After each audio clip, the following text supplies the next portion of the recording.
Democratic পার্টির president অবসরপ্রাপ্ত colonel অলি আহমেদ বলেছেন, জিয়াউর রহমান যখন স্বাধীনতার ঘোষণা করেন তখন আমি পাশে বসা ছিলাম। জিয়াউর রহমানই স্বাধীনতার ঘোষণা দিয়েছেন।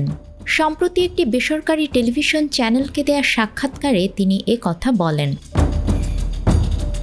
অলি আহমেদ বলেন, 1973 সালে জিয়াউর রহমানের নিজ হাতে লেখা একটি ডকুমেন্ট আছে আমার কাছে। সেখানে তিনি লিখেছেন, ক্যাপ্টেন অলি আহমেদ বিদ্রোহের জন্য মুখ্য ভূমিকা পালন করে। পরের বছর আমার অ্যানুয়াল কনফিডেন্সিয়াল রিপোর্ট লেখেন তৎকালীন মেজর মীর শওকত আলী। সেই রিপোর্টে লেখা আছে, আমি মেজর জিয়াকে পরামর্শ দিয়েছি স্বাধীনতার ঘোষণা দেওয়ার জন্য, অর্থাৎ এ বিষয়টি মীমাংসিত। তিনি বলেন, পটিয়া থানায় বসে আমরা স্বাধীনতার ঘোষণা দেওয়ার সিদ্ধান্ত নেই। আমি জিয়াউর রহমানকে বললাম, আপনি রেডিও স্টেশনে চলে যান। তাকে আমি গার্ড দিয়ে পাঠিয়ে দিলাম কালুরঘাট বেতার কেন্দ্রে। এটাই ছিল ট্রান্সমিটিং স্টেশন। এটাকে কিছুটা পরিবর্তন করে করা হয় ব্রডকাস্টিং স্টেশন। সেখানে জিয়াউর রহমান লিখলেন, I major Zia declare myself as provisional head of the state and urge all the countries of the world to support us. অর্থাৎ অস্থায়ী রাষ্ট্রপতি হিসেবে নিজেকে ঘোষণা করলাম এবং বিশ্বের সব দেশকে আমাদের স্বীকৃতি, অস্ত্র, খাদ্য, ওষুধ দেওয়ার অনুরোধ জানালাম। জিয়াউর রহমানই স্বাধীনতার ঘোষণা দিয়েছেন দাবি করে অলি আহমেদ বলেন, সেই সময় আওয়ামী লীগের কোনো নেতা মাঠে ছিল না, সবাই পালিয়েছিল। পালিয়ে আগরতলা, কলকাতায় গিয়ে হেমা মালিনীর সিনেমা দেখেছে।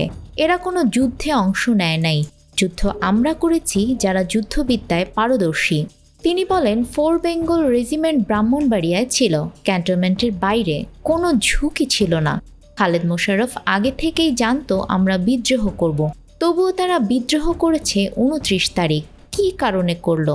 1st বেঙ্গল রেজিমেন্ট 30 তারিখে বিদ্রোহ করলো, তাও করলো আংশিক, মাত্র একটি কোম্পানি।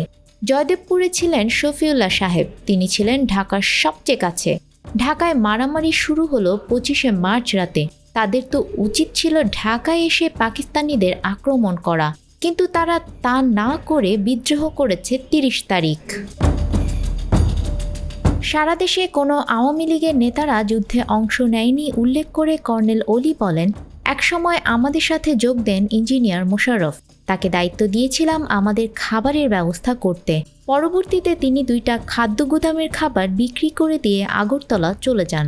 আমাদের সঙ্গে আওয়ামী লীগের কোনো নেতা যুদ্ধে অংশ নেয়নি, ছাত্র জনতা যুদ্ধে অংশ নিয়েছিল। নিউজ ডেস্ক, আমাদের সময়।